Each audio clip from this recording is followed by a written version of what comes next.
All right, everyone, we are at the Villa San Marco in Stabiae by the Bay of Naples, so kind of near Pompeii. And so this here is the Villa San Marco. We're gonna check it out, it's really cool. It was discovered in the 18th century by engineers working for Charles de Bourbon, the Bourbons. And so they came in and they sort of were interested in wall painting. The same people sort of excavated and did looting at Pompeii. And you can see if you come up here, this is how high the modern street level is. Everything down to where I'm standing was filled with the volcanic ash from Vesuvius, the lapilli, that poured down, covering everything in this region after the eruption in 79 AD. So let's walk into the building.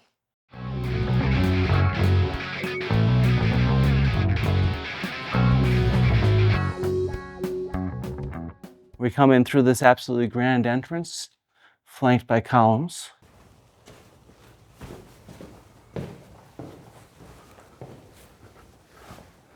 And as we come in, we're in the atrium. This is the major entrance that's here. There's an opening in the roof up here and a pool of water flanked by 4 columns. Very monumental entrance for anyone coming in. The people who lived here were extremely wealthy. Everything is lavishly decorated with these kind of wall paintings all around, different columns, lovely mosaics. We'll check out a few.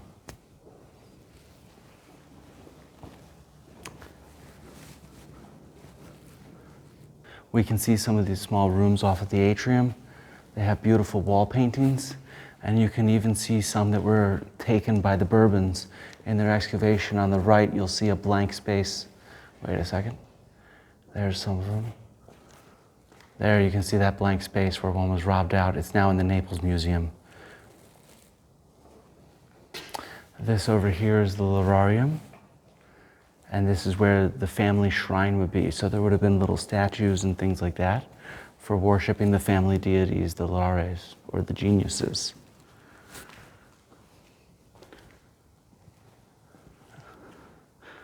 This right here is where a safe was held, holding family sort of valuables, but probably since it's in the atrium, it would have been things to show off. But a strong box was right here.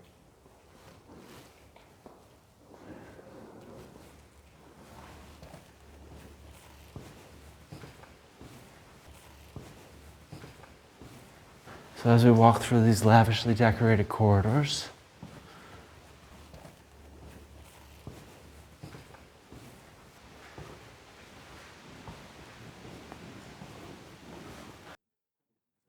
this here's some etched on graffiti. We'll be checking to see if it's modern or ancient. If you're seeing this, it means it's ancient because we've confirmed that it's actually ancient. Someone scratched this into the frescoes. So it'll be intriguing to see whether this was maybe Bourbon in period that it was scratched in, or ancient, or more recent.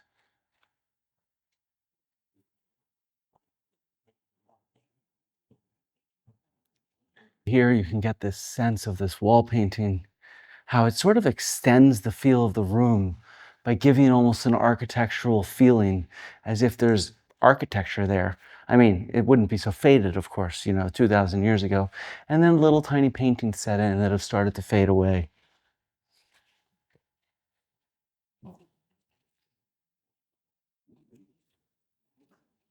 As we come in here, this is the bath complex and athletic area. It's also lavishly decorated, as we'll see in a second with scenes of athletic sort of contests. You can see areas where wall paintings have been cut out and taken away, many of which are still in the Archaeological Museum in Naples. Some of them, as we'll see, have actually been put back in place in order to give a better perspective for visitors. So you can see here how this was cut out and then it was replaced so that us visitors get a sense of how things were in the past. In fact, most of these in this room are like that. And there's a really cool one over here.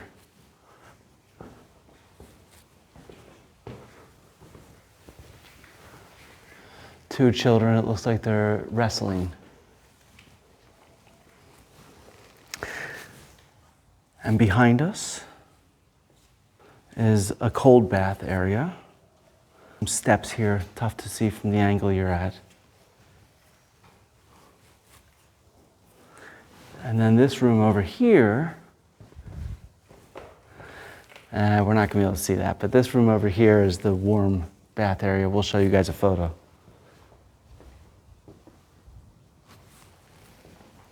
One of the important things to always keep in mind is we think of Pompeii and the region around here as like a moment locked in time. But when we're looking at it in the year 2024, we need to understand that it's really not that. The Bourbons have had their impact by removing material in the 18th century. And as we'll see, I'll show you how we can see more recent reconstruction and conservation.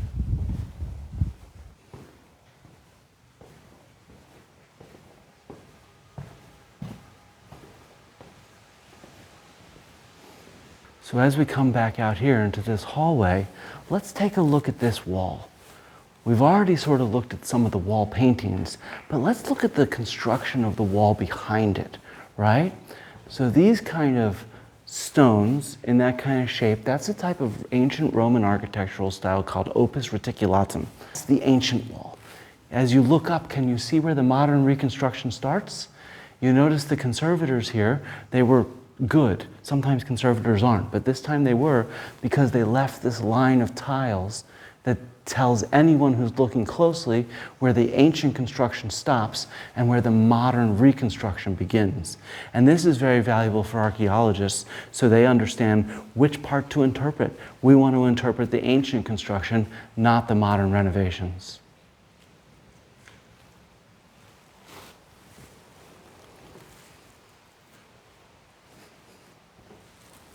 Okay, now let's walk outside into the garden.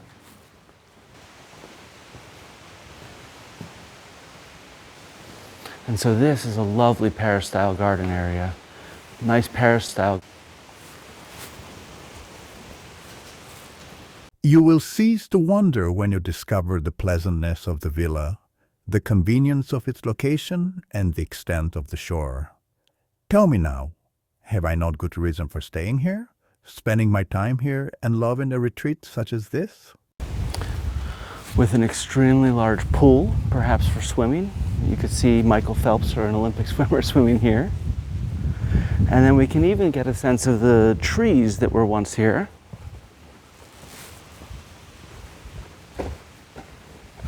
We see modern trees, but we also see the casts for ancient trees, plane trees that were planted here. A series of them on both sides. You can see some of these casts. Another one is over here. And botanists have studied the roots to be able to identify them as plane trees. So yeah, as we walk over here, off this courtyard, we can see even these outdoor spaces, at least the ones that are covered, are still decorated with lovely wall paintings, some of which have been put back. I think some of these are replicas that have been put back. And what you get is a very stark contrast. This area is for the wealthy, free people to enjoy. And we can see the difference between an area for the wealthy and the elites and an area, the service area, where the enslaved people are going to be working. So this is actually the kitchen for the villa. And not only do you see these kind of stoves, where underneath you'd put in the wood and the coals, and above it would heat up and you cook, but there's no decoration in there. So that's one of the key ways archaeologists can tell the difference between sort of service quarters where enslaved people are working and then the regions where people are living and enjoying themselves for leisure, if you will. And if we want to see more leisure and lovely wall paintings,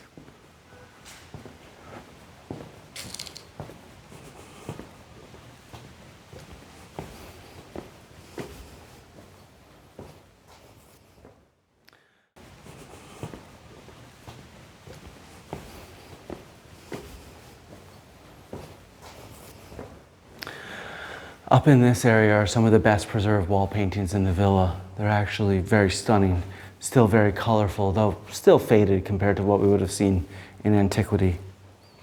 And so we can get a sense of the kind of decor that people would have enjoyed having on their walls in the past.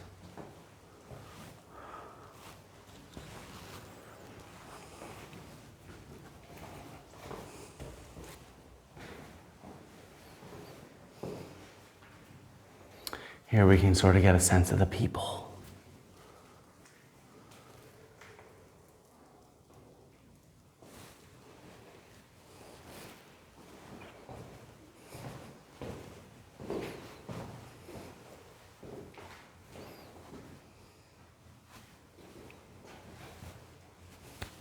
Villa San Marco. And I guess one last space will go. The unexcavated portion.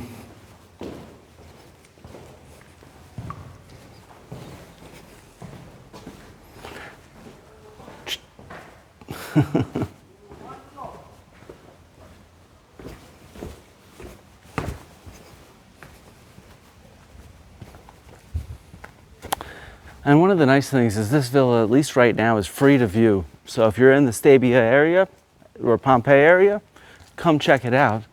And guess what? There's still more for archaeologists to do. Another courtyard like this was uncovered in the 20th century. And then if we look down in this corridor here, we can see still some of the unexcavated volcanic material right at the end. So at some point in the future, some archaeologists might be interested in exploring of the Villa San Marco.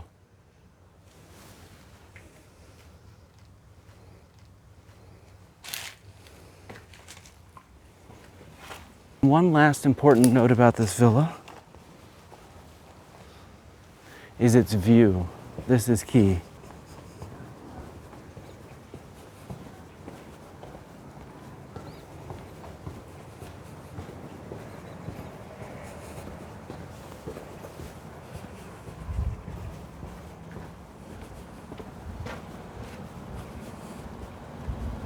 There are several villas along this ridge at Stabiae, the Villa Ariana, the Villa del Pastore, and they all are near the edge of this cliff with a prominent view of the plain below, the Campanian plain with its fertile land because of the volcanic soil that's just fantastic for growing. And it has a great view out to Vesuvius, as you can see, and then to Pompeii. We can see Pompeii from here. It's that spot in the middle of the architecture in a sense.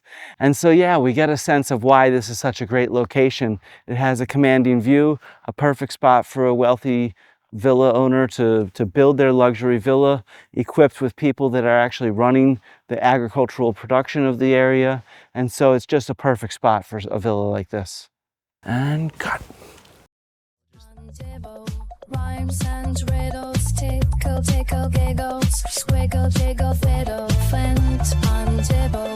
Rhymes and riddles, tickle, tickle, giggles, squiggle, jiggle, fiddle, Dibble, Dibble, Dibble, Dibble, Dibble,